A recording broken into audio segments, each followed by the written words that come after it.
നിങ്ങൾ iPhone use ചെയ്യുന്നവരാണോ?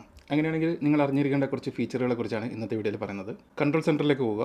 നമുക്കിവിടെ brightness ഇതുപോലെ അഡ്ജസ്റ്റ് ചെയ്യാൻ വേണ്ടി പറ്റും. ഇതുപോലെ തന്നെ നമുക്കിപ്പോൾ ഇവിടെ ടോർച്ച് ഐക്കൺ കാണാൻ വേണ്ടി പറ്റും. ആ ടോർച്ച് ഐക്കണിൽ പ്രസ് ചെയ്താണെങ്കിൽ നമുക്കിപ്പോൾ ടോർച്ച് ഓൺ ആവുന്നതാണ്. ഇനിയിപ്പോൾ ടോർച്ച് ഐക്കണിൽ പ്രസ് ചെയ്ത് പിടിച്ചാണെങ്കിൽ നമുക്ക് ആ ടോർച്ചിൻ്റെ ബ്രൈറ്റ്നസ് കൂട്ടാനും കുറക്കാനുള്ളൊരു ഓപ്ഷൻ ഉണ്ട്.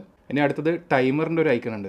ഈ ഒരു ടൈമറിൻ്റെ ഐക്കണിൽ നമ്മളിപ്പം പ്രസ് ചെയ്ത് പിടിച്ചാണെങ്കിൽ നമുക്ക് ഇവിടെ നിന്ന് ടൈമർ സെറ്റ് ചെയ്യാനുള്ളൊരു ഓപ്ഷനും കൂടെ അവൈലബിൾ ആണ്. ഇവിടെ നമുക്കൊരു എ എന്ന് പറഞ്ഞിട്ടുള്ളൊരു ഐക്കൺ കാണാൻ വേണ്ടി പറ്റും. അതിൽ ജസ്റ്റ് പ്രസ് ചെയ്ത് പിടിച്ചുകൊണ്ട് നമുക്കിപ്പം വേണമെങ്കിൽ എല്ലാ ആപ്പിൻ്റെയും ഫോണ്ടിൻ്റെ സൈസ് ഇവിടുന്ന് അഡ്ജസ്റ്റ് ചെയ്യാം. ഇനി അതല്ല ഹോം സ്ക്രീനിലെ ഫോണ്ടിൻ്റെ സൈസ് മാത്രം അഡ്ജസ്റ്റ് ചെയ്യണമെങ്കിൽ അതും ഇവിടുന്ന് അഡ്ജസ്റ്റ് ചെയ്യാൻ വേണ്ടി പറ്റുന്നതാണ്. ഇതൊക്കെയാണ് കൺട്രോൾ സെൻറ്ററിലുള്ള കുറച്ച് ഫീച്ചറുകൾ. കൺട്രോൾ സെൻറ്ററിൽ നിങ്ങൾക്ക് എൻ്റെ ഈ ഫോണിൽ കാണുന്ന മാതിരി എല്ലാ ഐക്കൺസും അവൈലബിൾ അല്ല എന്നുള്ള രീതിയിലാണെങ്കിൽ നിങ്ങൾ സെറ്റിംഗ്സിലേക്ക് പോകുക, കൺട്രോൾ സെൻറ്റർ ക്ലിക്ക് ചെയ്യുക. ഇവിടെ നമുക്ക് കുറേ കൺട്രോൾസും കാര്യങ്ങളൊക്കെ കാണാൻ വേണ്ടി പറ്റുന്നതാണ്. നിങ്ങൾക്ക് ഇപ്പം കൺട്രോൾ സെൻറ്ററിൽ നിന്നും ഏതെങ്കിലും കൺട്രോൾ റിമൂവ് ചെയ്യണമെങ്കിൽ ഇവിടെ മൈനസ് ഐക്കണിൽ ക്ലിക്ക് ചെയ്തിട്ട് നമുക്കത് റിമൂവ് ചെയ്യാൻ വേണ്ടി പറ്റുന്നതാണ്. അതുപോലെ തന്നെ ഏതെങ്കിലും കൺട്രോൾസ് ആഡ് ചെയ്യണമെങ്കിൽ നമുക്കിവിടെ പ്ലസ്